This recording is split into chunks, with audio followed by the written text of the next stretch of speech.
everyone and welcome back to my channel. This week's video we're going to be talking about choosing the right equipment.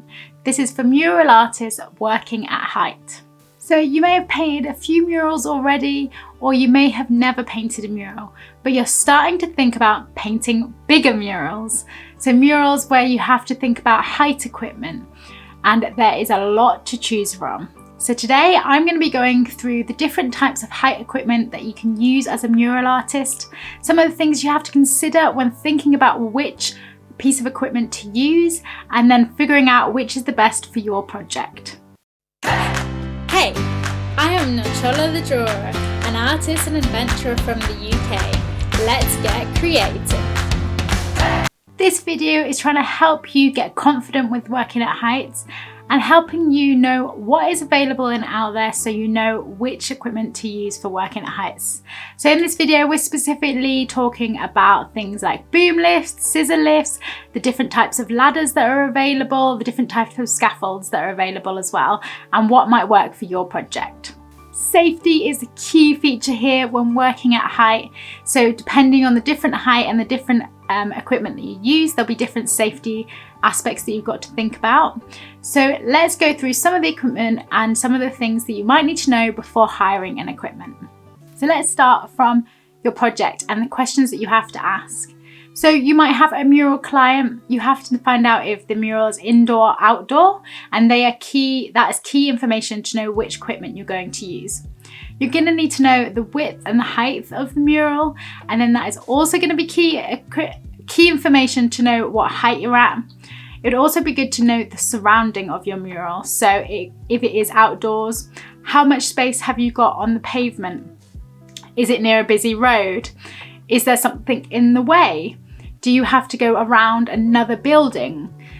If it's indoor, are there things hanging from the ceiling that could be obstruction? Also, knowing the flooring that you're on, what kind of weight can that take? Now, some of those questions might seem like, why do I need to know that information? But it'll all become clear once we start going through the different types of equipment that you can use for working at height. So let's start with some of the ones that you may need when creating large-scale artwork. So let's start with some of the more fun pieces, the larger pieces and heavier equipment. I'm going to be talking about two of the main pieces that you may need from painting a mural. One is the scissor lift. Scissor lift, you do need an IPAF license to be able to use it. So if you're going to need a scissor lift or a boom lift, which is the next one I will talk about, then you are going to have to get a license before you can hire it. So you will need to make sure that you get trained on the machinery before you are then going to use it on a mural site. When looking at, do I need a scissor lift? Things you're going to want to think about before hiring the correct one is, are you indoor or outdoor? What is the weight that the flooring can take where the mural is? How high do you need to be able to go in the scissor lift? And are you alone, or is there going to be more than one person painting? So you may need a longer scissor lift. And the next one we're going to be talking about is the boom lift. This is, again, an operated piece of machinery that you need an IPAF license for. The boom lift is because you may need to get around other buildings or to be able to use it. So you can't go directly up and down like a scissor lift. So there might be some awkward positions, or awkward position of the wall or a building in the way, or a car that you've got to go around. So it's good to be able to get into those difficult places. With both of these pieces of machinery, there's things that you have to think about in terms of the costing. They usually cost per day. The longer you have it, sometimes you get a discount. It can be cheaper if you're hiring it for a week. You also pay the drop off and pick up for the equipment, so it can be brought to your location. So depending on your location, the price may be different. And if you're not sure of which one is right for your project, you can always ask people at the hiring companies. The company that I use quite often is HSS Hire. I use that also for scaffolds, which I'll be talking about in a moment. You can always tell them what your site is, and then ask them which do you think is the better preference, because it can seem like a lot of choice out there. Or you don't even need the heavy machinery, but you still need to get up at a height in a safe way. So some of the options for that is scaffolding. This could be like you see when painters and decorators are painting the outside of a house that's white, a fully built scaffold all around the house, and these can be hired. Or it can be a movable scaffold. So if you are indoors or outdoors, you could use something like a one-person scaffold. So ones that I've used before when working by myself is the Me Tower. And a Me Tower can be put together with one person.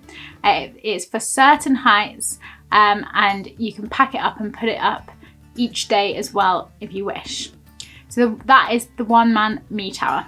If you've got to think about there's more than one person painting, then the Me Tower will not work for you, but there is options for scaffolds that are 2 people. So you have to also bear that in mind, how many people are going to be on the scaffold. And some scaffolding, depending on the size, needs to be put up by someone who's trained. So the Me Tower, you do not need any training. You can put it up and down yourself. It comes with instructions. It is designed for one person to put up. I'm a very short person, so I can do it at a push depending on what height I have to go at. And then some of the others, you might need someone who is professionally trained, or you yourself trained to put up a scaffold. With scaffolding as well, you might want to think about if you're doing something in a stairway or on an uneven surface, there are scaffolds that you can get for these unusual shapes as well. So it might be another case where you need a scaffold and not a ladder. So next, we're going to be talking about ladders and the different options of ladders that are out there and what you might need to do your mural project. I'm going to be covering about 6 different ladder types in this video. You do not have to own ladders to be a mural artist, you can rent them. But again, that is a cost that you've got to add into your pricing. If you have some, it is handy, and to have different varieties also helps. So what are the 6 different types? Number 1 is multi-mode. So this is a pair of ladders that you can have in different positions, whether it's like an apex or whether you have it against the wall. It can be used in different ways. Number 2 is a push-up. So this is a long ladder that can be extended upwards. So you push up each of the parts so that it can go to the height that you would like. Number 3 is telescopic. This is ones that you might see a lot of street artists have if they're doing smaller murals or if they're working alone, because they have a very weighted bottom, which means that it's handy to be able to carry around and then be a one person quite high up a ladder with the telescopic, and you can adjust it to the size that you need. Number 4 is a step ladder. This is a one that you put not against the wall, but you put next to the wall. You can get these in lots of different varieties and lots of different heights. So you can get some quite high ones of these step ladders, depending on the height of your wall. Recommend always having a tiny little step ladder. It's super handy. You never know when you just need that tiny little bit of lift to reach something. It's always handy to have one on site, especially if you're short and a wall doesn't look so tall. It's handy to have that little bit of extra reach, because you want to get a steady hand when you're painting. Number 5 is a step up. So this can be just a little pop-up ladder that you could use that has a stand part on it.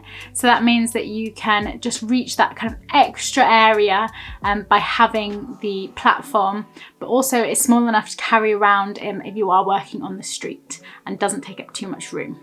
Number 6, I'm going to say a ladder with a platform.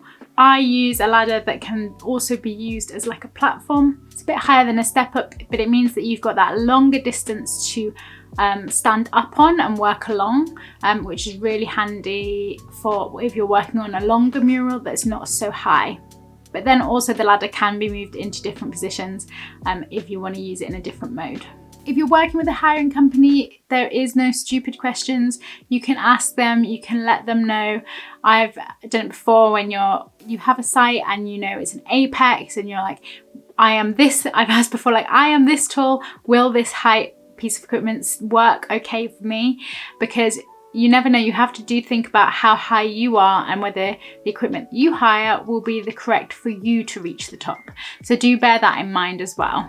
That was a super quick rundown of lots of different options of working at height when painting murals, from the different types of ladders, different types of scaffold, to the different types of heavy machinery like boom lift and scissor lift. Now, there's a lot more that I could go into probably on each one of these, but hopefully that gives you a good overview of everything that is easily available out there.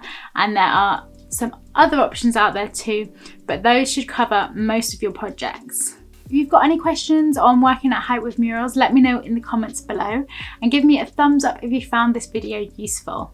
I'd love to know what exciting projects you're up to, and if this has given you more confidence at working at height, and which equipment you've hired before. Please don't forget to hit subscribe. Thank you so much for watching. I'll see you for the next creative adventure. While you're here, don't forget to press subscribe below so you get weekly videos of creative adventures, behind the scenes and artist resources.